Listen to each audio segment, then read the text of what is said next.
Je m'appelle Mira Hutton. J'ai 42 ans. Il y a 3 semaines, j'ai vendu ma ferme, pour 10,5 millions d'euros. Et ensuite, sur les conseils de mon mari, j'ai appelé mes parents et ma sœur, et je leur ai dit que j'avais fait faillite. Ce qu'ils ont fait ensuite, en quelques heures et non en quelques jours, a prouvé une chose que mon mari soupçonnait, depuis 15 ans.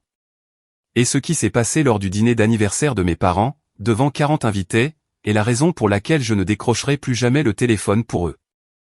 Avant de commencer, si cette histoire résonne en vous, prenez un moment pour aimer et vous abonner, mais seulement si elle vous touche vraiment. Indiquez votre position et votre heure locale, dans les commentaires. J'adore savoir, où vous vous trouvez tous. Maintenant, laissez-moi vous ramener à un mardi matin du mois de mars, le jour où j'ai signé les papiers qui ont changé ma vie. Le bureau de l'avocat sent le vieux café, et l'encre d'imprimante. Je suis assise en face de Douglas Whitfield, une pile de papiers étalés entre nous, et je signe mon nom 14 fois. Chaque signature transfère un autre morceau de ma ferme, mes 800 acres de terre certifiés biologiques, mes contrats avec 3 chaînes de supermarchés régionales, mon centre d'emballage, et mon nom, à Meridian Agricorp. Marcus est assis à côté de moi. Sa main trouve la mienne sous la table, après la dernière signature, et il la serre une fois. Il ne dit rien. Il n'en a pas besoin. 10,5 millions. Il y a 20 ans, cette terre était une bande d'argile, étouffée par les mauvaises herbes, que mon père m'avait remise, comme un prix de consolation. Ma sœur Jocelyn a eu la bonne parcelle, 60 acres près de l'autoroute, avec un accès au réseau d'eau du comté. Elle l'a vendue en moins d'1 an, pour 180 000 euros, et elle a dépensé l'argent pour un voyage en Europe, ainsi que pour l'apport d'une maison, qu'elle n'avait pas les moyens de se payer. J'ai hérité de la terre, dont personne ne voulait. J'ai appris la chimie des sols, par moi-même, avec des livres de la bibliothèque. J'ai emprunté 40 000 euros, à une coopérative de crédit agricole, avec un taux d'intérêt de 9%, et j'ai passé les 3 premiers hivers à dormir dans une caravane sans chauffage, car chaque euro retournait directement dans la terre. Personne ne m'a aidé. Personne n'est venu. Ni ma mère, ni mon père, ni Jocelyn. Mais ils sont apparus plus tard. Ils sont toujours apparus plus tard, quand l'argent a commencé à rentrer. Douglas fait glisser le dernier document sur le bureau, et je le signe. Il me serre la main et dit « Félicitations, Madame Hutton. Vous avez construit quelque chose de remarquable. » Puis, il baisse la voix. « Faites attention, à qui vous le dites. » Marcus hoche la tête, comme s'il avait attendu d'entendre ces mots précis. Sur le chemin du retour, il éteint la radio, et me regarde. « Avant que tu ne le dises à qui que ce soit, j'ai besoin que tu m'écoutes. » Nous nous asseyons à la table de la cuisine, ce soir-là. Marcus tient un bloc-notes jaune, et dessus, il y a un chiffre que je ne l'ai jamais vu écrire auparavant. 347 000 euros. C'est la somme que tu as donnée à ta famille, au cours des 15 dernières années, dit-il. De l'argent liquide, des factures payées, des prêts qu'ils n'ont jamais remboursés. J'ai tout noté. Je fixe le chiffre. Marcus, l'année dernière, ta mère a appelé en pleurant. 15 000 pour un nouveau toit. Il tourne une page. 2 semaines plus tard, j'ai vu leurs photos de croisière sur Facebook. Les Caraïbes. J'ouvre la bouche, mais il continue. 8 000 pour les frais de scolarité d'automne de Brianna. Jocelyn a posté un nouveau sac à main sur Instagram, la même semaine. Un prix presque identique. Elle a dit que c'était un cadeau de Todd. Et quand tu t'es cassé l'épaule dans l'accident de tracteur, personne n'est venu, pas une seule personne. Ta mère a appelé la semaine suivante, pour demander un acompte, pour une nouvelle voiture. La cuisine est silencieuse. Le robinet goutte. Si tu leur parles des 10,5 millions, dit Marcus, ils seront merveilleux avec toi. Ils t'appelleront tous les jours. Ils t'apporteront des fleurs, et tu ne sauras jamais, si tout cela est sincère. Je recule ma chaise de la table. Ce sont mes parents, Marcus. Je sais. C'est pour ça que c'est important. Il pose le stylo. Dis-leur que tu as fait faillite. Que la ferme a été saisie. Que la banque a tout pris. Puis, attends. Et s'il te prouve que j'ai tort, alors je m'excuserai. Je te conduirai moi-même, jusqu'à leur maison. Je regarde le bloc-notes. 15 ans de ligne de compte. Pas une seule fois dans cette liste, quelqu'un ne me demande comment je vais. Si j'ai tort, dis-je, je m'excuserai. Je veux avoir tort. Il se penche à travers la table, et me tient la main. Je sais que tu le veux. Le lendemain matin, je m'assieds sur le lit avec mon téléphone, et je fais défiler de vieux messages, pour trouver le numéro de mon père. Je ne l'ai pas appelé directement, depuis des mois. C'est toujours ma mère, qui me contacte. Toujours quand elle a besoin de quelque chose, c'est là que je la vois. Enfouie dans une discussion de groupe familial, dont j'ai été discrètement retiré, il y a 8 mois. Une discussion dont je n'avais même pas réalisé l'existence. Il y a un échange entre Jocelyn et ma mère. Jocelyn pleure juste au téléphone. Elle envoie toujours l'argent, à chaque fois. La réponse de ma mère, 3 minutes plus tard. Je sais. La semaine prochaine, je lui dirai que le toit fuit encore. Je le lis 2 fois, puis une 3e fois. Ce n'est pas impulsif. Ce n'est pas ma mère, passant une mauvaise journée, et appelant sa fille à l'aide. C'est coordonné, répété, un système qu'elles ont construit ensemble, et conçu autour du fait, que je ne peux pas dire non quand ma mère pleure. Je fais défiler plus bas. Il y a d'autres messages. Jocelyn demandant à ma mère, quelle histoire utiliser la prochaine fois. Ma mère suggérant le bon moment. Attends qu'elle ait fini les récoltes. Elle aura de l'argent liquide. Ma mère coachant Jocelyn, sur la façon de formuler la demande pour les frais de scolarité de Brianna, afin que cela paraisse suffisamment urgent. 15 ans, 347 000 €, et elles avaient un manuel de stratégie. Mes mains tremblent. Je pose le téléphone face contre le couvre-lit, et je presse mes paumes contre mes cuisses, jusqu'à ce que le tremblement s'arrête. Je ne pleure pas. Quelque chose en moi s'est déplacé. Pas brisé, mais réarrangé. Comme un os, qui a été mal remis en place pendant des années, et qui vient de se remettre tout seul. Je prends le téléphone, et je descends les escaliers. Marcus est au comptoir, en train de verser le café. Il regarde mon visage, et pose la tasse. J'appelle maintenant, lui dis-je. Il hoche la tête. Il ne demande pas ce qui a changé. Il peut le voir. J'appelle ma mère en premier. Elle décroche, à la 2e sonnerie. Mira, je pensais justement à toi. Sa voix est chaleureuse, comme elle l'est toujours, juste avant de demander quelque chose. Maman, il faut que je te dise quelque chose. J'avale ma salive. Ma gorge ressemble à du papier de verre. La ferme, la banque l'a saisie. Je dois plus d'argent que la terre ne valait. J'ai dû tout vendre, juste pour couvrir la dette. Silence. Pas le silence de quelqu'un qui absorbe une terrible nouvelle concernant son enfant. Le silence de quelqu'un qui est en train de recalculer. Comment ça, dit-elle enfin.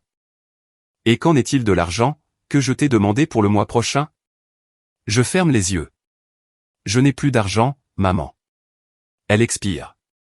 C'est un long soupir irrité, le genre de soupir qu'elle poussait, quand je renversais quelque chose étant enfant. Laisse-moi parler à ton père. Je te rappelle. Elle ne demande pas si je vais bien. Elle ne demande pas où je vais vivre, ou ce que je vais faire. Elle raccroche, et la ligne est coupée. Et la première chose à laquelle ma mère pense, lorsque sa fille perd tout, c'est à son propre prochain paiement. J'appelle Jocelyn. Tu plaisantes, dit-elle. Les frais de scolarité de Brianna sont à payer le mois prochain. Je suis désolé, Jocelyn. J'ai vraiment tout perdu. Tu fais toujours ça. Tu trouves toujours le moyen de tout ramener à toi. La ligne se coupe. Elle a raccroché. Je pose le téléphone sur la table.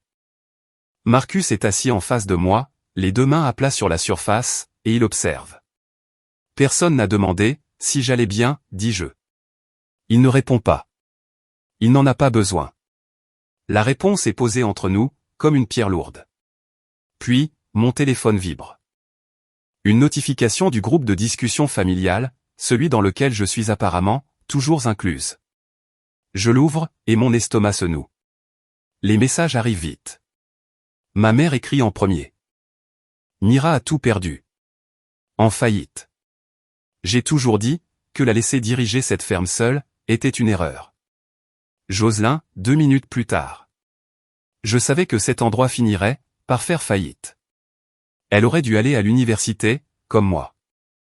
Todd, mon beau-frère, celui qui m'a lui-même demandé de l'argent exactement 2 fois, intervient. Alors, où cela nous mène-t-il, pour l'école de Brianna? Mon père ne dit rien. Son nom trône en haut du chat, grisé, présent, mais silencieux. Pas un seul mot, pour prendre la défense de sa fille. Puis ma mère de nouveau, en lettres majuscules. Que personne ne lui prête un centime. Elle a cherché ce qui lui arrive. Je lis chaque message, lentement. Marcus m'avait suggéré de rester dans le groupe de discussion, au lieu de le quitter, non pas pour espionner, mais pour que je puisse voir la vérité, de mes propres yeux. Pas de récit de seconde main, pas de supposition, juste leurs mots, estampillés avec leur nom, et écrits dans les minutes qui ont suivi la nouvelle, selon laquelle leur fille et sœur avaient perdu tout ce qu'elle avait mis 20 ans à construire. Jocelyn envoie un autre message. Honnêtement, elle jette l'argent par les fenêtres depuis des années, en prétendant être quelqu'un qu'elle n'est pas.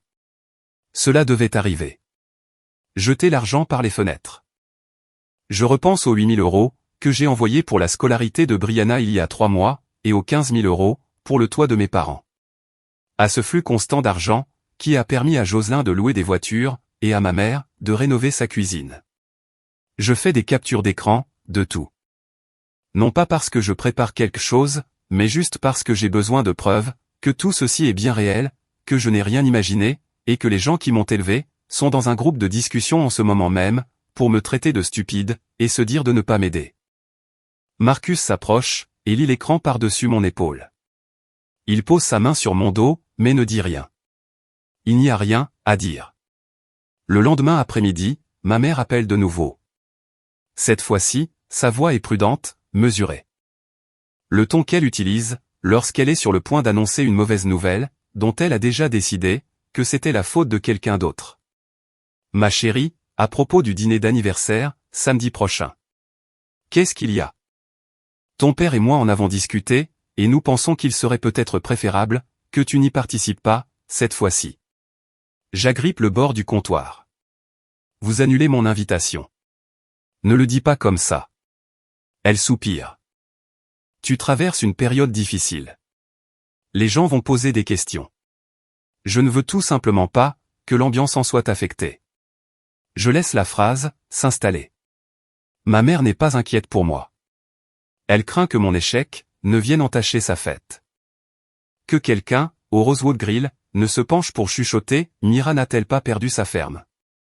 Et que l'illusion de la famille parfaite des Callahan ne se fissure devant 40 invités. Je comprends, dis-je. Je garde une voix neutre. Ce n'est qu'un seul dîner, Mira. Nous ferons quelque chose ensemble, après. Juste en famille. Juste en famille. Ce mot résonne différemment, désormais. Plus mince, comme s'il avait été vidé, de l'intérieur. Marcus est dans l'encadrement de la porte, appuyé contre le chambranle. Il a tout entendu. J'avais mis le téléphone, sur haut-parleur. Il sort un petit carnet de la poche de sa chemise, et note quelque chose. La date, l'heure, et ce qui a été dit. Je raccroche, et je pose le téléphone sur le comptoir. Pour la première fois de ma vie, je ne pleure pas, après une conversation avec ma mère. Les larmes ne sont tout simplement pas là. À leur place, il y a autre chose. Une surface plane, et immobile, comme un lac gelé, pendant la nuit. Je regarde Marcus. Je vais aller à ce dîner, dis-je. Il étudie mon visage. Puis, il hoche la tête. Je sais. 2 jours avant le dîner, Jocelyn se pointe, chez moi. Pas d'appel, pas de texto, juste le crissement des pneus sur l'allée de gravier, et le claquement d'une portière de voiture. Je suis en train de faire la vaisselle, quand je la vois par la fenêtre de la cuisine, traversant la cour à grands pas, dans ses bottes hors de prix, celles qu'elle a achetées le mois même, où elle m'a dit qu'elle n'avait pas les moyens de payer les crampons de football, de Brianna. Elle ne frappe pas. Elle entre par la porte latérale, comme si les lieux lui appartenaient. Il faut qu'on parle. Bonjour à toi aussi, Jocelyn. Elle ne s'assoit pas. Elle se tient au milieu de ma cuisine, et croise les bras. Tu dis que tu es en faillite. Très bien, mais tu as encore cette maison. Cette maison appartient à Marcus, et à moi. Vends-la. Et donne-moi ma part. Je pose le torchon. Ta part. Maman et papa nous ont élevés, toutes les deux. Ils ont mis de la nourriture sur la table, et des vêtements sur notre dos. Tu as une dette envers cette famille, Mira. Tu as eu les 60 acres, près de l'autoroute. Tu les as vendus pour 180 000 euros. Moi. J'ai eu le champ d'argile dont personne ne voulait, et je l'ai transformé en quelque chose de grand, en partant de zéro. Elle balaie l'argument, d'un geste de la main. C'est différent. Tu n'es pas allé à l'université. Tu n'avais pas besoin d'autant d'argent. Marcus entre dans la cuisine, depuis le couloir. Sa voix est calme. Jocelyn, elle a dit non. S'il te plaît, pars. Jocelyn se retourne contre lui. C'est une affaire de famille. Tu n'as pas ton mot à dire. Mira est ma famille, et elle a dit non. La cuisine est silencieuse. La mâchoire de Jocelyn se crispe. Puis, elle pivote, et se tourne de nouveau vers moi. Maman et papa pensent que tu caches de l'argent quelque part. Voilà, on y est. Ils ne sont pas venus pour demander. Ils sont venus pour accuser. Jocelyn part, sans dire un mot de plus. La porte moustiquaire claque, derrière elle. J'écoute sa voiture reculer dans l'allée, et je ne bouge pas, jusqu'à ce que le son se dissipe. Ce soir-là, mon père appelle. Sa voix semble fatiguée. Pas inquiète, juste usée. Comme si s'occuper de moi était une autre corvée, qu'il n'avait pas prévue. Mira. Jocelyn dit que tu refuses d'aider. Papa, je t'ai dit que j'ai tout perdu. Ta mère est très contrariée. Je serre le téléphone, plus fort. Papa, je viens de perdre ma ferme. Je viens de te dire que je suis en faillite, et toi, tu m'appelles parce que Jocelyn est contrarié. Silence. Je l'entends respirer, essayant de trouver la phrase sûre, celle qui ne perturbera pas la paix prudente, qu'il a passé toute sa vie à protéger. Tu sais comment est ta mère, finit-il par dire. Quand je me suis cassé l'épaule, papa, est-ce que tu es venu? La ligne reste silencieuse, pendant un long moment. Je pose juste la question, dis-je. Il raccroche. Pas de réponse, pas de défense, juste un clic. Le lendemain matin, je vais au marché Patterson, pour faire les courses. Nancy Feldman, l'amie la plus proche de ma mère à l'église, m'attrape dans le rayon des céréales. Elle penche la tête, de cette façon si particulière que les gens ont, lorsqu'ils ont appris de mauvaises nouvelles vous concernant, par quelqu'un d'autre. Mira, ma chérie, ta mère m'a dit. Je suis tellement désolé. J'agrippe la poignée du chariot. Elle vous a dit. Juste que les choses ont été difficiles, avec la ferme. Elle s'inquiète pour toi. Ma mère ne s'inquiète pas pour moi. Ma mère est en train de distribuer une histoire. Le temps que je rentre chez moi, il y a 3 autres messages de voisins, tous disant une version de « J'ai eu de tes nouvelles » par ta mère. Elle a raconté à toute la ville que j'ai fait faillite à cause de mauvaises décisions, parce que je n'ai pas écouté ma famille, et parce que j'étais trop fier pour demander de l'aide. Elle ne se contente pas de m'abandonner. Elle s'assure que tout le monde en fasse de même. Mes mains se crispent sur le volant. Ce n'est pas de la négligence. C'est une véritable campagne de dénigrement. Loretta Briggs se présente cet après-midi-là, avec une tarte aux cerises, et aucune arrière-pensée. Elle a 75 ans, c'est une institutrice à la retraite, qui vit à 3 propriétés de chez nous, depuis avant même ma naissance. Elle a appris les tables de multiplication, à la moitié des enfants de Millfield, et reçoit encore des cartes de Noël, d'élèves qui ont obtenu leur diplôme, il y a 30 ans. Lorsque Loretta prend la parole, lors des réunions municipales, les gens écoutent, non pas parce qu'elle parle fort, mais parce qu'elle a raison, plus souvent que n'importe qui d'autre. Elle me trouve sur le porche, en train de fixer la ligne de poteaux de clôture, qui marquait autrefois la limite, de ma propriété. Mes yeux sont rouges. Je ne fais pas semblant du contraire. J'ai apporté de la tarte, dit-elle. Elle la pose sur la rambarde, et s'assoit sur l'autre chaise. Je lui raconte tout. La vente, le test, les appels téléphoniques, le groupe de discussion, l'invitation annulée, et les rumeurs au supermarché. Je ne retiens rien, et elle ne m'interrompt pas. Quand je termine, Loretta reste silencieuse, pendant un long moment. Elle regarde la cour, la grange que Marcus a repeinte l'été dernier, et l'allée de gravier, où les traces de pneus de Jocelyn sont encore visibles. J'ai regardé ta mère t'emprunter de l'argent, pendant 20 ans, dit-elle finalement. J'ai regardé Jocelyn conduire une voiture neuve, pendant que tu réparais ton tracteur avec du fil de fer.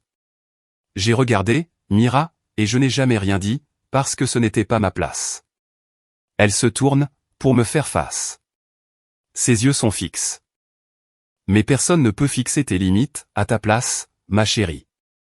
Cette partie-là, t'appartient. Je m'essuie les yeux. Allez-vous au dîner d'anniversaire? Loretta ramasse son plat à tarte, et brosse une miette sur le bord. J'y serai. Table 3, tout devant. Elle me tapote l'épaule, en descendant les marches du porche. Arrivée en bas, elle se retourne. Quoi que tu décides, je serai là. Et je la crois, parce que Loretta est la seule personne, qui ne m'a jamais rien demandé. Jeudi soir. Le dîner est dans 2 jours. Je nourris les poules, le seul bétail que j'ai gardé, lorsque la vente a été conclue. Quand mon téléphone sonne, c'est Jocelyn.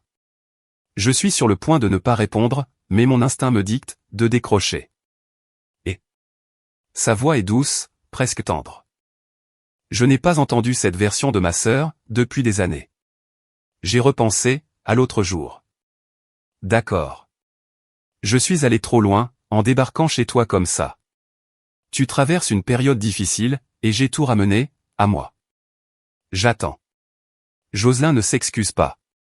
Pas vraiment. Elle réorganise les mots, pour que cela y ressemble. Écoute, j'ai parlé à maman. Elle est d'accord. Tu devrais venir au dîner, samedi. Je m'appuie, contre la barrière de la clôture. Maman m'a dit de ne pas venir. Je sais que c'était mal. C'est leur 40e anniversaire. La famille, c'est la famille. Tu devrais être là. Quelque chose, dans sa façon de le dire. Trop lisse. Trop répété. Fait se dresser les poils, sur mes bras. Mais tu sais, n'aborde pas les questions d'argent. Maman et papa sont déjà, assez stressés. Je n'en avais pas l'intention. Super. Alors, tu viendras. J'y serai. Je raccroche, et je reste dans la cour, à regarder les poules picorer la nourriture éparpillée. L'air sent la pluie. Il y a quelque chose là-dedans, qui ne tourne pas rond. Marcus est sur le porche, quand je reviens. Je lui parle de l'appel.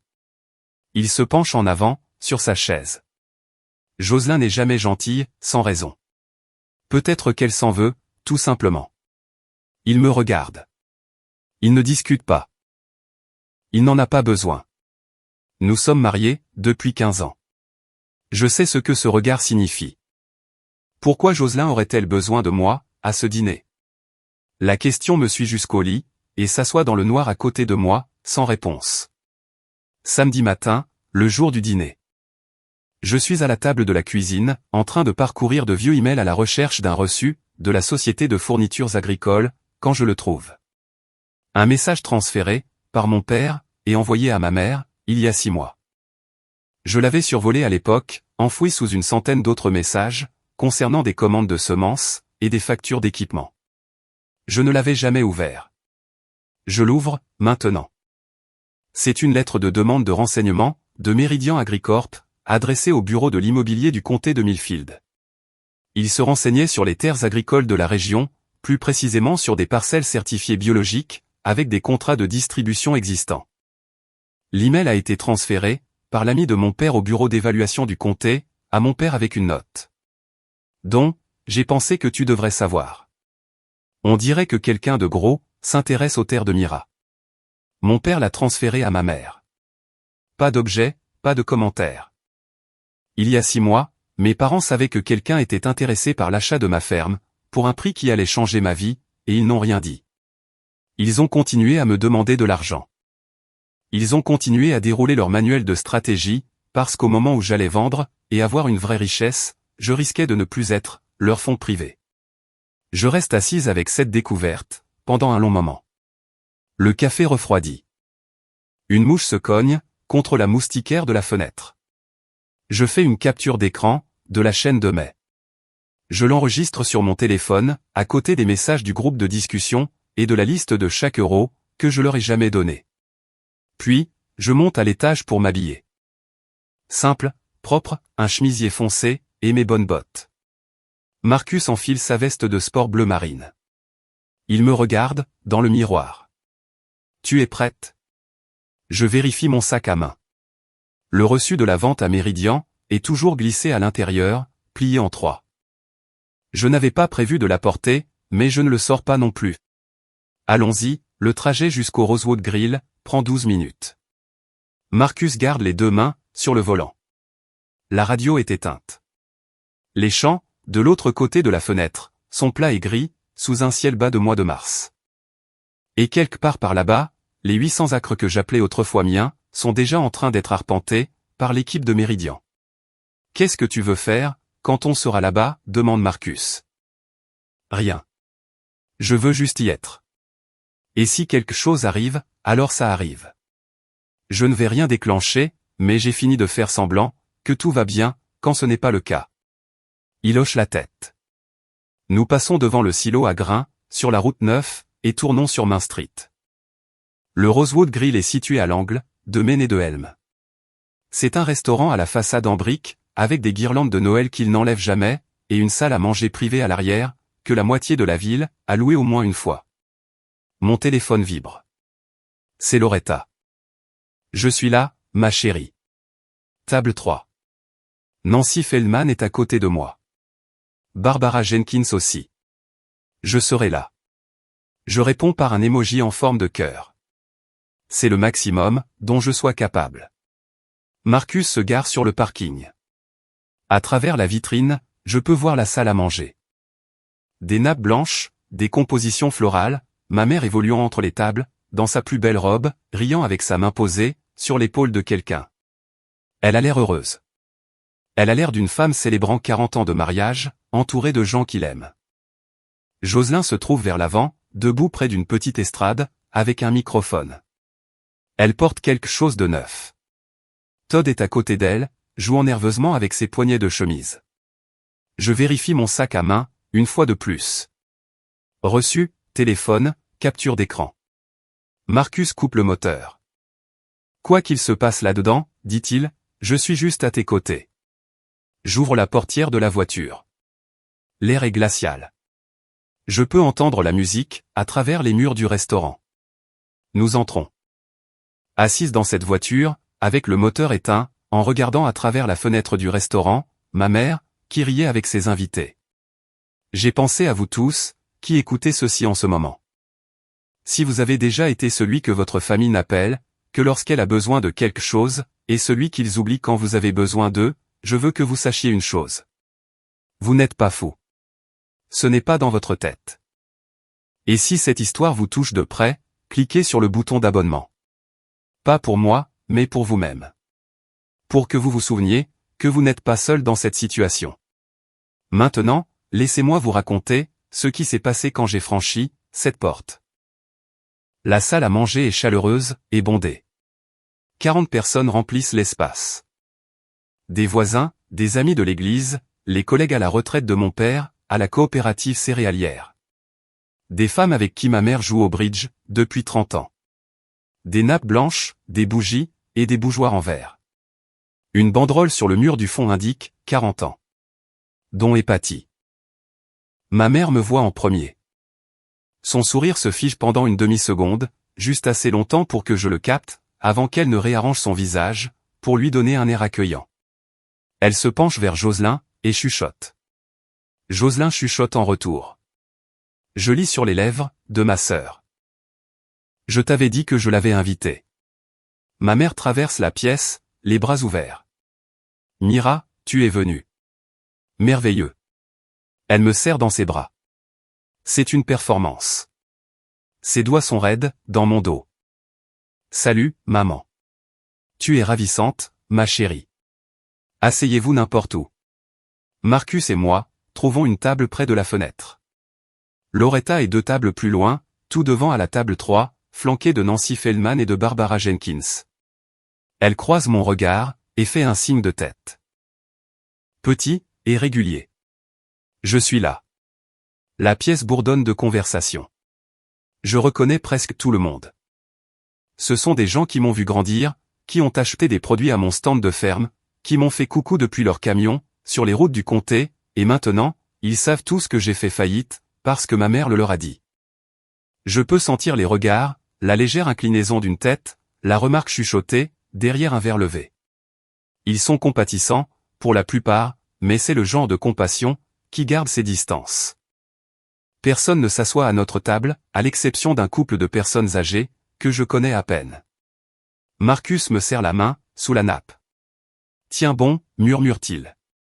Jocelyn s'approche du micro, près de l'estrade. Elle tapote dessus, à 2 reprises. La salle commence, à se taire. Elle croise le regard de Todd, à l'autre bout de la pièce. Il hoche la tête. Elle sourit. Quelque chose est sur le point de se produire. Je peux le sentir. Ma mère prend le micro des mains de Jocelyn, et s'avance au centre de l'estrade. Elle tient une fiche cartonnée pliée, dans une main. Bien que je sois sûr qu'elle a mémorisé le discours, elle a répété des moments comme celui-ci, toute sa vie. Merci à tous d'être là, ce soir, commence-t-elle. 40 ans. Pouvez-vous le croire? Rire. Applaudissements. Mon père se tient près de la table du gâteau, les mains jointes, le menton baissé, sa posture par défaut, pour les événements publics. Don et moi avons été bénis, par tant de choses. Une belle maison, des amis merveilleux. Elle montre la pièce d'un geste. Et 2 filles. Elle se tourne d'abord, vers Jocelyn. Notre Jocelyn, notre aîné, diplômé de l'université, une mère formidable pour notre brillante petite fille, Brianna, qui est déjà la première de sa classe. Nous ne pourrions pas être plus fiers. Jocelyn rayonne. Todd passe son bras, autour d'elle. Puis, ma mère jette un regard dans ma direction. Une fraction de seconde, trop tard. Et Mira, notre cadette, toujours une travailleuse acharnée, dans les champs? C'est tout. C'est tout ce à quoi j'ai droit. Aucune mention, de l'entreprise que j'ai bâtie. Aucune mention, de 20 années de labeur. Aucune mention des contrats, des certifications, ou du fait que mes produits biologiques, étaient vendus dans 3 États. Juste, une travailleuse acharnée dans les champs, une phrase que l'on utiliserait, pour décrire une mule. Je sens la main de Marcus, se resserrer sur la mienne. La famille signifie, que nous restons unis, dit ma mère, en levant son verre. Quoi qu'il arrive. La salle lève ses verres. À la vôtre. Je lève le mien, moi aussi. Je souris. Je bois une gorgée d'eau. Loretta ne lève pas son verre. Elle regarde ma mère, avec une expression que je n'ai vue qu'une seule fois, il y a 20 ans, lorsqu'un parent à l'école a essayé de blâmer un professeur, pour la tricherie de son propre enfant. C'est l'expression que fait Loretta, quand elle entend un mensonge, proféré avec assurance. Elle me regarde. Je soutiens son regard. Nous nous comprenons. Jocelyn reprend le micro, avant que quiconque ne puisse parler. Elle vibre littéralement, sur place.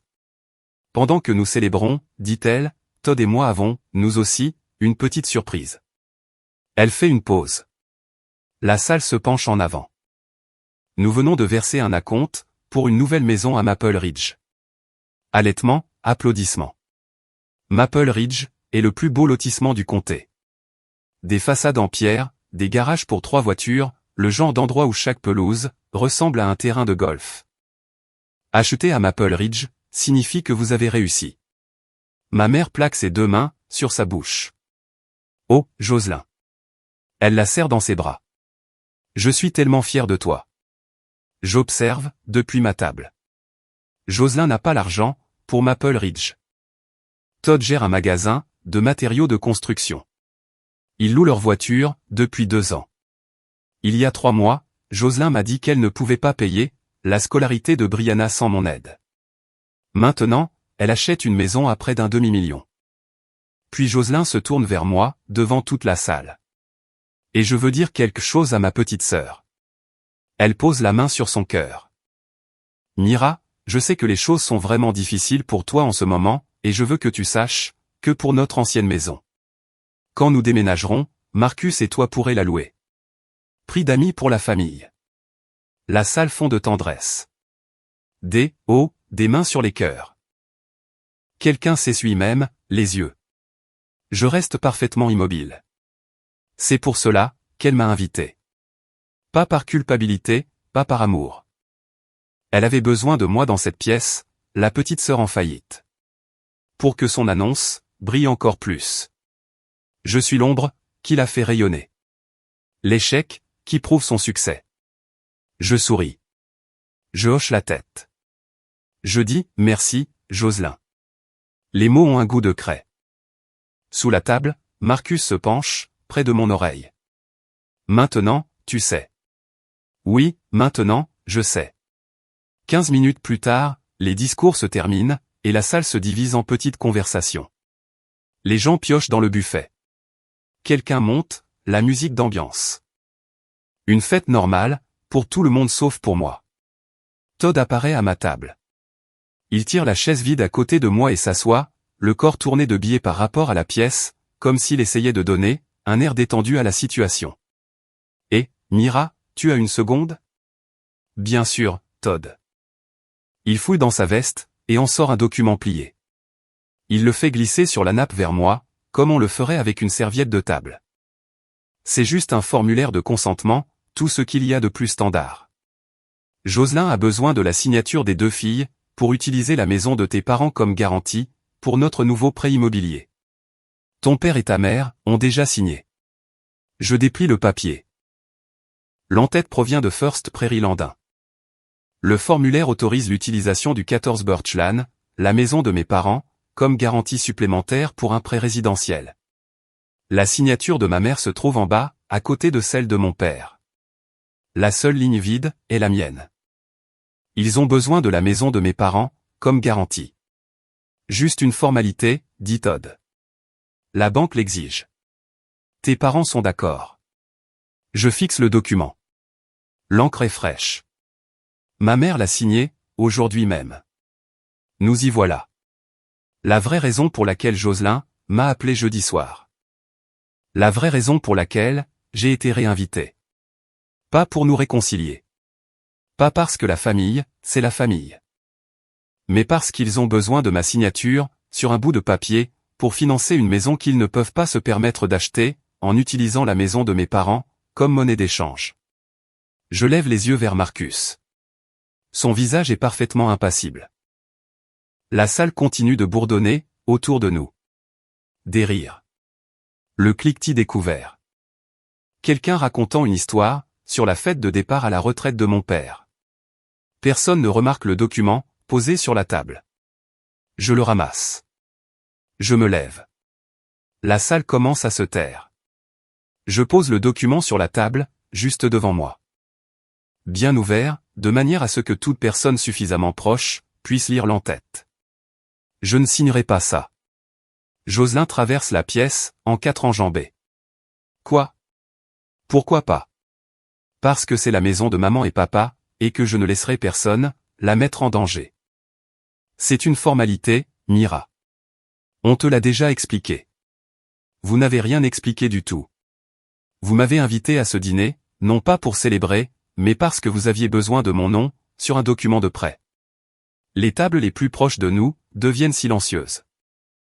Les têtes se tournent. Ma mère se ferait un chemin, depuis la file du buffet. Son sourire a disparu. Mira, ne fais pas un scandale. Aide simplement ta sœur. Maman, la semaine dernière, tu m'as dit de ne pas venir ce soir. Tu as dit que ma situation ruinerait l'ambiance. Je garde une voix ferme. Maintenant, je suis là parce que Jocelyn a besoin d'une signature. Alors, c'est quoi l'histoire? Suis-je de la famille, ou suis-je juste un outil? Les mots tombent dans le silence, comme une pierre dans une eau calme. Je peux sentir l'onde de choc se propager dans la pièce, le mouvement des corps et des chaises, les respirations coupées, l'échange rapide de regards entre les gens, qui réalisent soudain qu'il ne s'agit pas d'un toast. Jocelyn s'avance. Tu es toujours tellement égoïste. Mon père se lève. Sa chaise racle le sol. Son visage est tendu. Mira. Sa voix se brise. Ne fais pas ça. Ne contrarie pas ta mère. Je me tourne vers lui. Je regarde cet homme, qui m'a donné les pires terres qu'il possédait, et qui n'a jamais visité la ferme, que j'ai bâtie dessus. À chaque fois que tu dis ça, papa, je perds un peu plus de moi-même. Barbara Jenkins, à la table de Loretta, repose son verre de vin et dit, assez fort pour que toute la salle l'entende, que se passe-t-il, là-bas? Et Jocelyn craque. Le visage de Jocelyn vire au rouge. Pas un rouge d'embarras. Un rouge de fureur. Le genre de rouge qui commence dans le cou, et qui grimpe. Avez-vous la moindre idée de ce que ça a été pour moi, dit-elle. Non pas à moi, mais à la salle. Toute ma vie, je n'entends parler que de la ferme de Mira par-ci, du bio de Mira par-là. À chaque fois que quelqu'un dans cette ville prononce son nom, c'est comme si je n'existais pas, ma mère lui attrape le bras. Jocelyn, arrête. Jocelyn la repousse. C'est moi qui ai le diplôme. C'est moi qui suis allé, à l'université. Je suis l'aîné. Et elle ne fait que creuser dans la terre, et tout le monde la traite comme si elle était, une sorte de héros. La salle est pétrifiée. 40 personnes fixent ma sœur, alors qu'elle s'effondre littéralement, devant le gâteau d'anniversaire. Todd fait un pas vers elle. Joss, ça suffit. Elle l'ignore. Ses yeux sont braqués sur moi. Tu n'étais spécial que parce que tu avais de l'argent. Et maintenant, tu n'as plus rien. Alors, qu'es-tu désormais? Le silence qui s'ensuit est absolu. Je peux entendre le réfrigérateur bourdonner dans la cuisine. Quelqu'un à la table du fond pose une fourchette, et le bruit résonne comme un coup de feu. Loretta se lève de sa chaise. Elle n'élève pas la voix. Elle n'en a pas besoin. Jocelyn, vous venez de dire devant toute cette salle que votre sœur n'avait de la valeur que lorsqu'elle avait de l'argent. Elle fait une pause.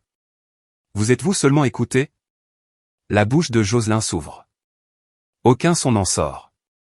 Ma mère s'avance, le menton haut, et me pointe du doigt. C'est de ta faute. Tu entres ici, et tu nous humilies. Elle n'a pas dit un mot, Patty.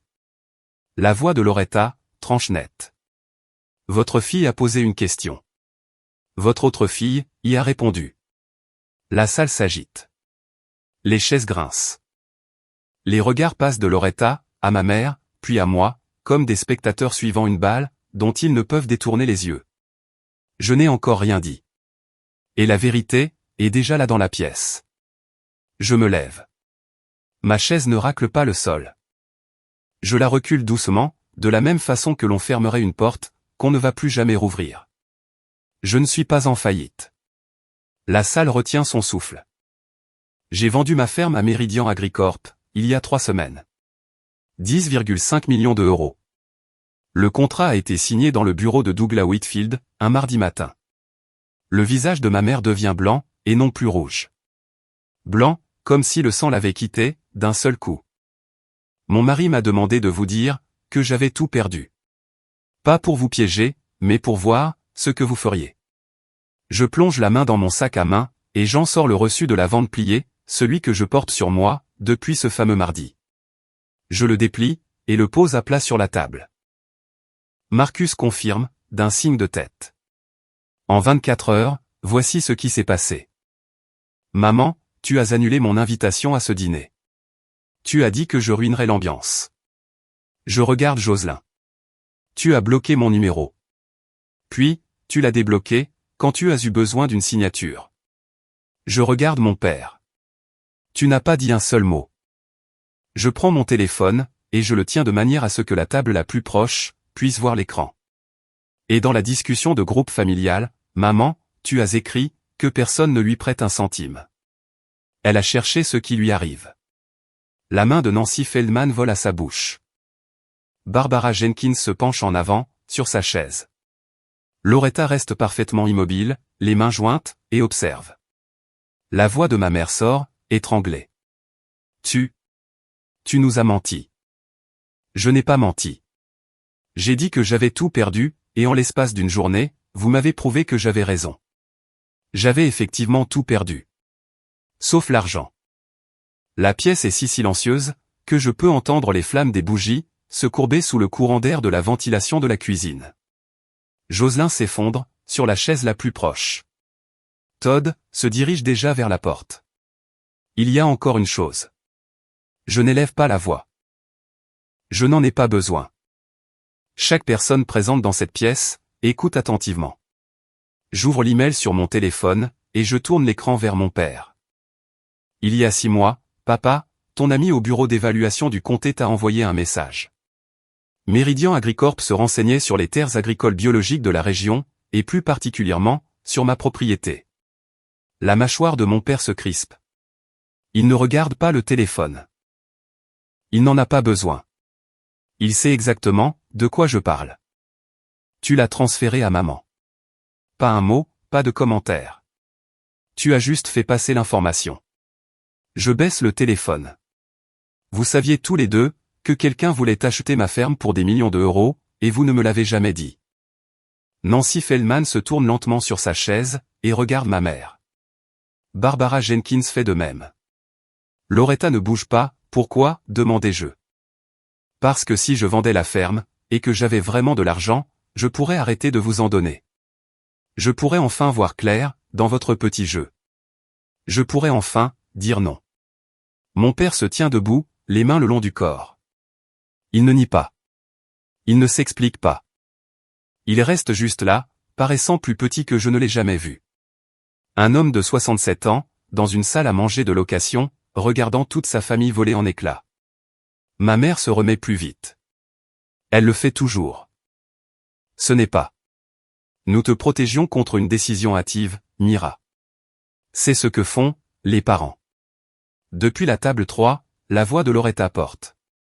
Calme, mesuré, sans appel. Patty, tout le monde dans cette ville sait que tu empruntes de l'argent à Mira depuis 20 ans. Ne reste pas là à nous dire qu'il s'agissait de protection. Un murmure parcourt la salle, le son collectif est sourd de 40 personnes, en train de revoir tout ce qu'elles pensaient savoir sur la famille Callahan. Jocelyn fixe le sol. Todd est parti. Mon père se rassoit, sans dire un mot. Je plie le reçu, et le glisse à nouveau dans mon sac à main. Je ne le claque pas. Je n'en fais pas de grands gestes. Je le range simplement, de la même manière que je glisserais une liste de courses, dans ma poche. Je ne suis pas venu ici pour me venger, dis-je. Je suis venu parce que maman a dit que ce dîner était une histoire de famille, et je voulais la croire. La lèvre de ma mère tremble, non pas de culpabilité, mais de rage. Je fais la différence, maintenant. Mais cette famille impose une condition, que je n'ai jamais acceptée. Je la regarde, puis je regarde Jocelyn, puis mon père. Je dois être utile. Je dois signer les chèques. Je dois me taire, quand l'argent disparaît.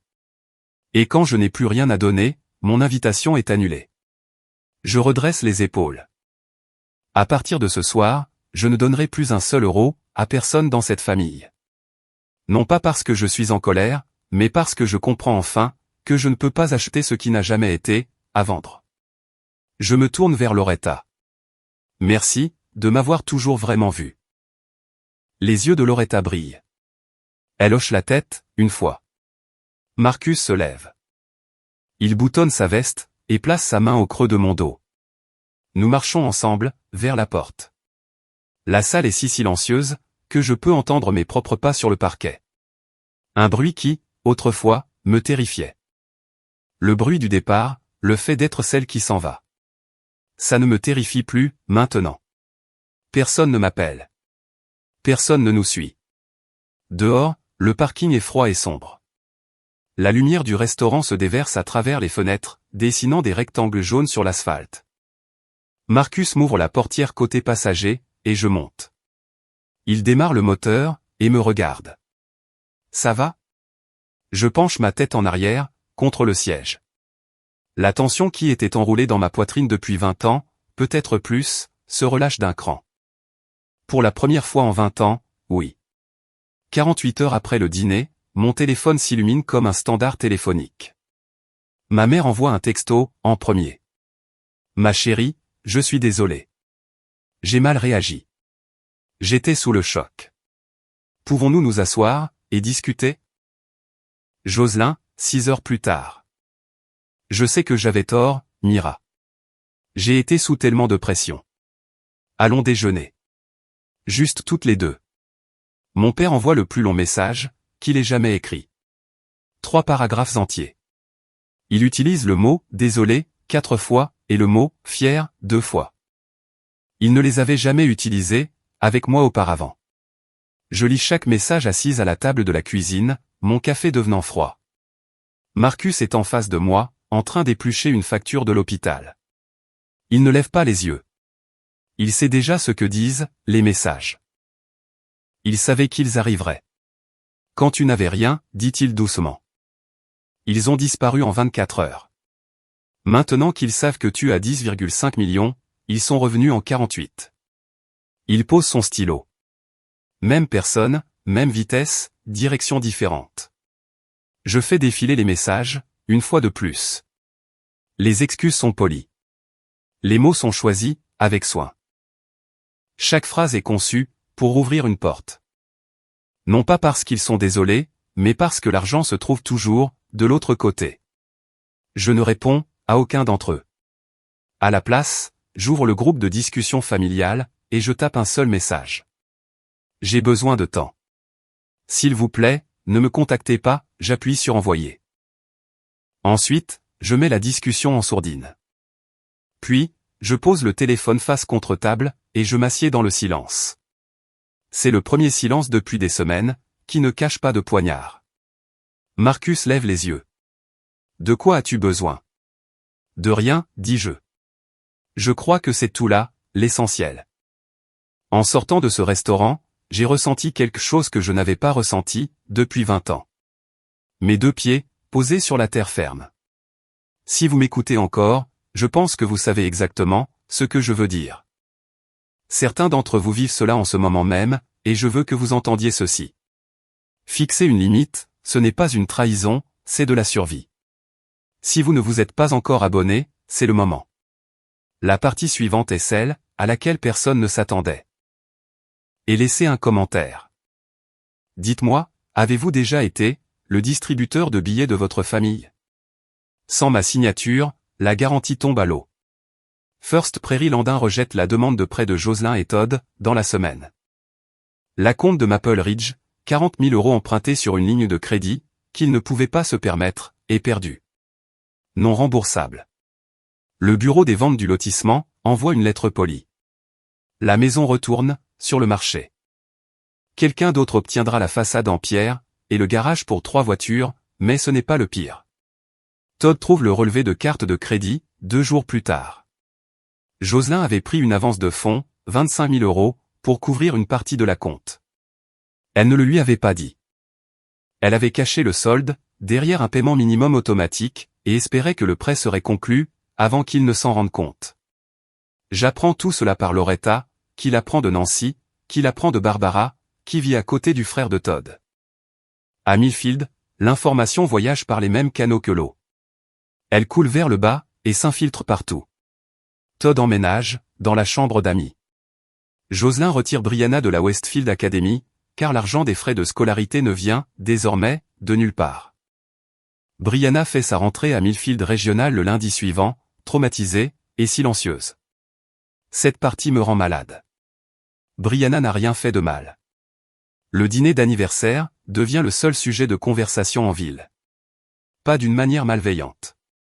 Millfield n'est pas cruel, juste honnête. Les gens parlent comme on le fait, lorsqu'on réalise que la famille qu'on pensait connaître n'était qu'une façade, maintenue par de l'argent emprunté, et du silence emprunté. Patty est abordée à l'église par Helen Watts, la femme du diacre, qui demande sans détour « Est-il vrai que vous avez dit aux gens de ne pas aider Mira ?» Ma mère ne répond pas. Elle prend son sac, et quitte l'office plus tôt que prévu.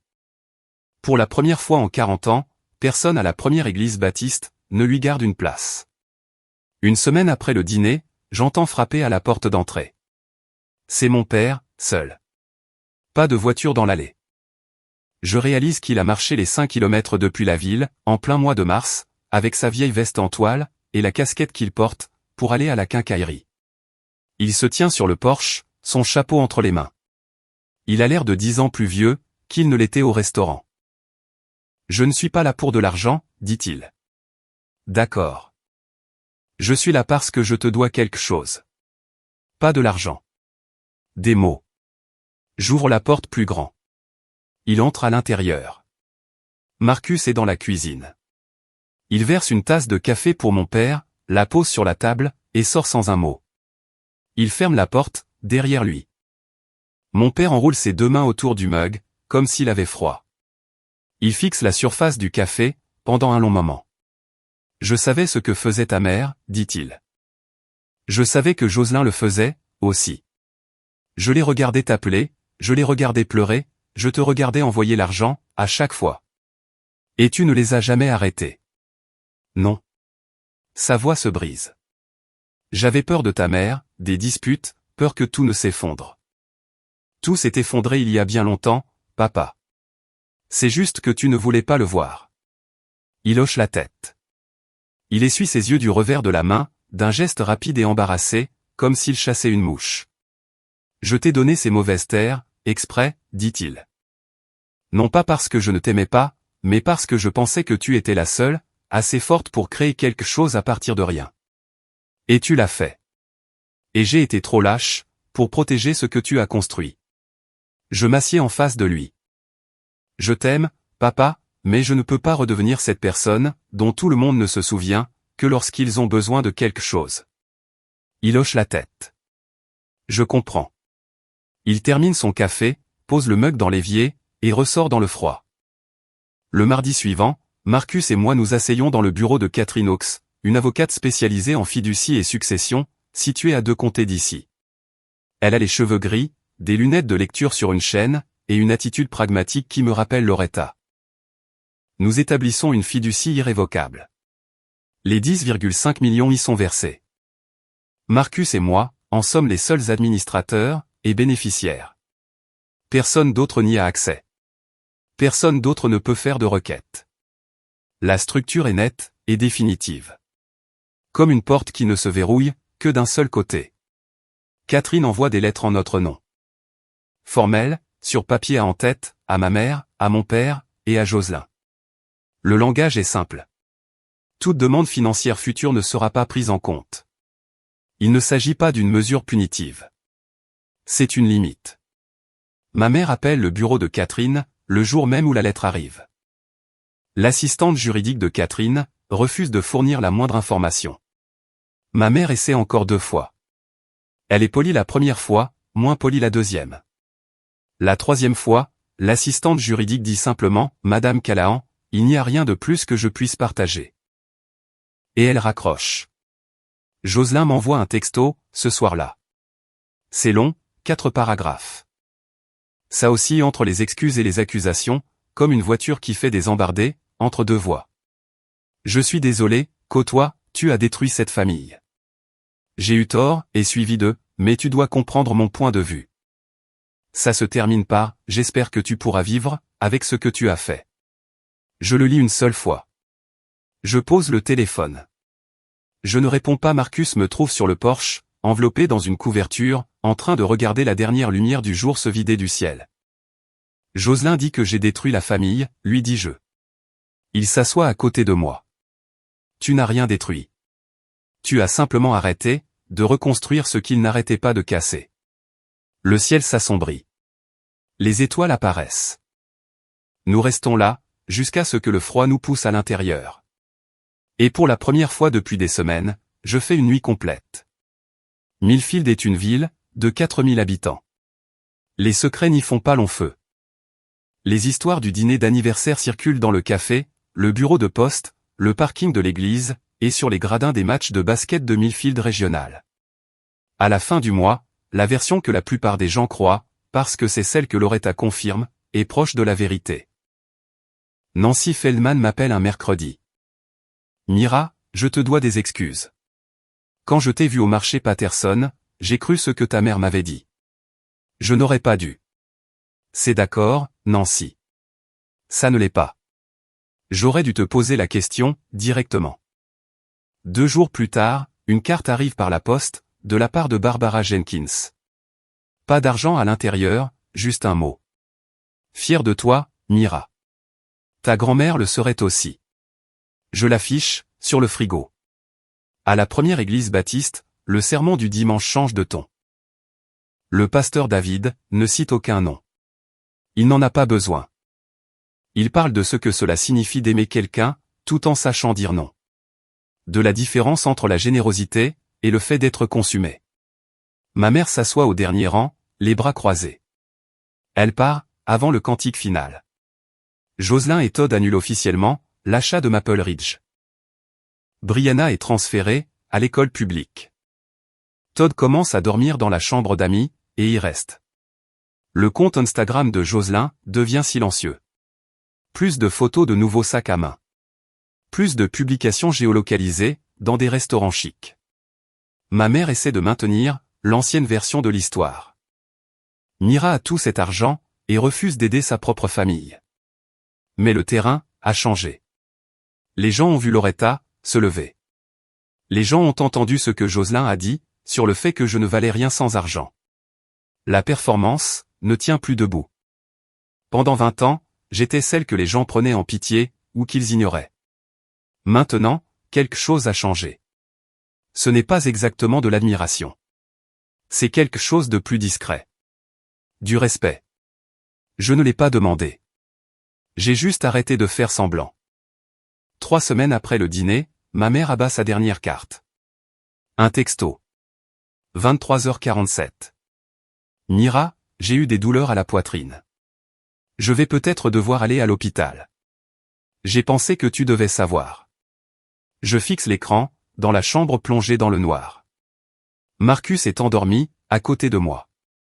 La lumière bleue du téléphone transforme le plafond en une piscine peu profonde. Mon pouce accélère, l'espace d'un instant. Un bref moment, un instinct animal. J'ai de nouveau 22 ans, debout dans une caravane sans chauffage. Et la voix de ma mère au téléphone est la seule chaleur que j'ai. J'ai envie d'appeler. J'ai envie d'y aller, en voiture. Je veux être la bonne fille. Celle qui laisse tout tomber. Celle qui ne dit jamais non. Ensuite, j'ouvre le navigateur sur mon téléphone, et j'appelle l'accueil de l'hôpital du comté de Millfield. Je donne le nom de ma mère. La femme au bout du fil vérifie dans le système. Nous n'avons aucune patiente à ce nom, madame. Merci. Je raccroche. Je reste assise dans le noir, pendant un long moment. C'est le coup ultime. L'alerte de santé, le chantage affectif qui contourne la logique, et va droit aux tripes. C'est l'arme de dernier recours, pour une femme qui a passé 65 ans, à apprendre exactement sur quelle ficelle tirer. Je tape en réponse, « Maman, si tu es vraiment malade, j'aiderai toujours pour les soins médicaux, mais je n'enverrai pas d'argent liquide. Et je vérifierai d'abord. » Le message est distribué. L'accusé de réception apparaît. Pas de réponse. Il n'y a rien à répondre, parce que le piège ne fonctionne, que lorsque vous ne le voyez pas. Je pose le téléphone sur la table de nuit, et je me recouche. Mes mains ne tremblent pas. Ma poitrine ne se serre pas. Je me sens fatigué. Profondément, intensément fatigué. Mais c'est une fatigue différente. C'est la fatigue de quelqu'un qui a terminé, non pas de quelqu'un qui a abandonné. Je ferme les yeux. Je dors. L'enveloppe arrive un jeudi, écrite à la main avec l'écriture soignée et arrondie, d'une jeune fille de 14 ans. Pas d'adresse de retour, mais je reconnais le papier à lettres, un bleu pâle, le genre que Brianna avait choisi l'année dernière, quand je l'avais emmené faire les courses pour l'école. Je l'ouvre, à la table de la cuisine. Chère tante Mira, je ne comprends pas tout ce qui s'est passé, entre toi et maman. Personne ne me raconte toute l'histoire. Et je crois que c'est parce qu'ils ne veulent pas que je choisisse un camp. Je ne choisis pas de camp. Je voulais juste que tu saches. Que tu me manques. Tu m'as toujours donné l'impression que j'étais assez intelligente pour faire de grandes choses. Maman ne dit pas vraiment des choses comme ça. Toi, oui. Je suis désolé pour ce que maman a fait. Je sais qu'elle n'est pas toujours gentille. Je t'aime, Brianna. Je lis la lettre 3 fois. Puis je la plie soigneusement, je la presse à plat contre ma poitrine, et je pleure. Pas ces pleurs de détresse impuissante que j'ai eu tant de fois, ce mois-ci. Mais le genre de pleurs qui nettoie, le genre de pleurs qui survient lorsque quelqu'un vous voit clairement, sans arrière-pensée, sans calcul, et vous le dit avec sa propre écriture. Je lui réponds, l'après-midi même, chère Brianna, je t'aime. Je serai toujours là pour toi, mais j'ai besoin de prendre mes distances avec ta mère pour le moment, et cela ne regarde qu'elle et moi. Rien de tout ceci n'est de ta faute. Ne laisse jamais personne te dire le contraire. Ensuite, j'appelle Catherine Hawkes. Je lui demande de créer un fonds d'études restreint. 50 000 € détenus en fiducie, accessible uniquement pour les frais de scolarité et les dépenses liées à l'école. Le nom de Jocelyn n'y figure pas. Brianna pourra l'utiliser, le moment venu. Marcus passe en revue les documents, ce soir-là. Il signe sa partie, sans la moindre hésitation. C'est une bonne gamine, dit-il. C'est la meilleure d'entre tous. Il hoche la tête. C'est le dernier mot que l'un d'entre nous prononcera à ce sujet. 6 mois plus tard, Marcus et moi signons pour 200 acres, dans le comté de Cedar, à environ 50 km à l'est de Millfield. Les terres ne sont pas aussi plates ni aussi riches que ce que j'avais auparavant, mais ce sont de bonnes terres. Un terreau argileux sur du calcaire, avec un ruisseau alimenté par une source, qui longe la bordure ouest. Le genre de terre, qui récompense la patience. Nous construisons une exploitation plus petite, cette fois-ci. Pas de contrat, avec des chaînes de supermarchés. Pas de centre d'emballage, juste 40 acres de légumes variés, un petit verger, un stand au bord de la route, et suffisamment de poules, pour fournir Loretta en œufs. Loretta fait le trajet en voiture chaque samedi, avec une tarte. Elle s'assoit sur notre nouveau Porsche. Marcus l'a construit lui-même, avec le bois de l'ancienne grange. Nous buvons du thé glacé, et nous parlons de choses sans importance. Parfois, elle amène son amie Ruth, qui donne des cours de patchwork, au centre communautaire. Parfois, elle vient seule, et nous restons assis en silence, à regarder le vent souffler, à travers les jeunes pommiers.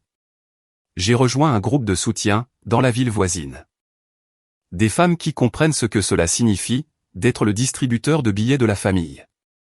Nous nous réunissons un mardi sur 2, dans le sous-sol d'une église méthodiste. Personne n'utilise son nom de famille. Le café est affreux. Mais c'est la pièce la plus sûre, où je ne sois jamais allé. Jocelyn ne m'a pas recontacté. Patty envoie un message le jour de la fête des mères, et pour Thanksgiving. Toujours le même ton, toujours une fine lame dissimulée dans un verset biblique. Je prie pour toi tous les jours, ma chérie. Je ne réponds pas. Mon père envoie une carte de Noël, manuscrite, 3 phrases. Joyeux Noël, Mira. Je pense à toi. Je t'aime, papa. Pas de demande, pas de culpabilité, juste les mots. Je garde la carte. Je l'affiche sur le frigo, à côté du mot de Barbara Jenkins. La limite tient bon. Le calme reste. J'avais l'habitude de penser que le calme signifiait qu'il manquait quelque chose. Maintenant, je comprends. C'est le son d'une vie qui m'appartient enfin. Je veux vous dire quelque chose directement, à présent. Si vous le permettez. Pendant 15 ans, j'ai cru que j'étais le problème. Je croyais que je ne donnais pas assez, que je ne faisais pas assez d'efforts, que je n'aimais pas ma famille, de la bonne façon. À chaque fois que ma mère pleurait au téléphone, je pensais que c'était de ma faute. À chaque fois que Jocelyn faisait une remarque cinglante, sur mon éducation, mon travail ou ma vie, je l'encaissais. Je me disais que c'était le lot de la famille. Il vous pousse à bout, parce qu'il vous aime. Marcus voyait les choses différemment. Il voyait une femme qui travaillait 80 heures par semaine, dans la chaleur et dans le froid, pour construire quelque chose de réel, et qui en distribuait ensuite des morceaux, à des gens qui ne lui demandaient jamais comment elle allait. Il ne l'a pas dit pour me blesser. Il l'a dit parce qu'il m'aimait assez, pour me dire la vérité, quand personne d'autre ne le ferait. Je ne vous raconte pas cette histoire, pour que vous ayez pitié de moi. Je n'ai pas besoin de ça. Je vous la raconte, parce que je sais que certains d'entre vous sont assis là où j'étais, à cette table de cuisine, en train de regarder un téléphone plein de messages de gens qui ne vous contactent que lorsqu'ils ont besoin de quelque chose. En vous demandant si vous êtes fou de vous sentir utilisé. Vous n'êtes pas fou. Vous n'êtes pas égoïste. Vous n'êtes pas ingrat. Poser une limite ne veut pas dire que vous avez cessé d'aimer quelqu'un. Cela signifie que vous avez commencé à vous aimer vous-même. Si votre famille vous traite comme un compte en banque avec un pouls, ce n'est pas votre échec. C'est leur choix. Et vous avez le droit, vous êtes tout à fait en droit, de faire un choix différent. J'ai fait un choix différent. Cela m'a coûté l'approbation de ma mère, la présence de ma sœur, et une version de mon père que je ne retrouverai jamais. Mais cela m'a rendu ma vie. Et je referai exactement le même choix, demain. Petit matin, dans la nouvelle ferme. Le brouillard flotte bas dans le verger, s'enroulant autour de la base des pommiers, comme s'il sortait d'un tableau que je n'accrocherais jamais à mon mur, tellement il semblerait trop parfait. Je me tiens près du poulailler, avec une tasse de café à la main, regardant les poules se chamailler, pour un carré de trèfle. L'air a l'odeur de l'herbe mouillée, et de la terre retournée. Marcus a reconstruit le poulailler, avec du bois de récupération. Il penche légèrement vers la gauche, et nous plaisantons en disant qu'il a du caractère. La porte moustiquaire grince. Marcus traverse la cour en chaussettes, avec sa propre tasse à la main. Il se tient à côté de moi. Nous ne parlons pas. Nous n'en avons pas besoin. Mon téléphone vibre dans ma poche arrière. Je le sors. Un texto, de Brianna. Tante Mira. J'ai été admise dans le programme STEM. Bourse complète. Merci. Merci. Merci. Je souris. Un vrai sourire. Le genre de sourire qui commence dans la poitrine, et qui irradie vers l'extérieur. Je tourne le téléphone, vers Marcus. Il le lit, hoche la tête, et sourit à son tour. Je regarde en direction du champ. 200 acres. C'est plus petit que ce que j'avais avant. Pas de contrat de distribution, pas de partenariat avec Méridian, pas de nom dans le journal agricole. Juste une bonne terre, bien entretenue, avec un ruisseau qui ne doit rien à personne. Chaque acre m'appartient. Non pas parce que mon père me l'a donné, et non pas parce que quelqu'un d'autre a décidé, que je le méritais. Mais parce que je l'ai choisi. Parce que je l'ai gagné. Parce que je me suis éloigné des gens qui voulaient le prendre, et que j'ai marché vers la vie, que je voulais garder. Je m'appelle Mira Hutton. J'ai 42 ans, et pour la première fois de ma vie, je ne dois rien à personne. Pas même une explication. Le brouillard se dissipe, le soleil perce, et les poules se calment. C'est un bon matin. Voilà mon histoire. Et si elle vous a rappelé la vôtre, même un peu, je suis contente que vous soyez restés, jusqu'à la fin. Laissez un commentaire ci-dessous, et dites-moi quelles limites vous avez fixées, ou quelles limites vous aimeriez pouvoir fixer. Je les lis absolument tous. Et si vous voulez d'autres histoires comme celle-ci, de vraies histoires sur de vraies femmes qui ont choisi de penser à elles, jetez un œil à la description ci-dessous. Il y a 2 autres vidéos, que je pense que vous adorez. Abonnez-vous, si ce n'est pas déjà fait. Et rappelez-vous, vous n'êtes pas un distributeur automatique. Vous êtes l'égal de quelqu'un.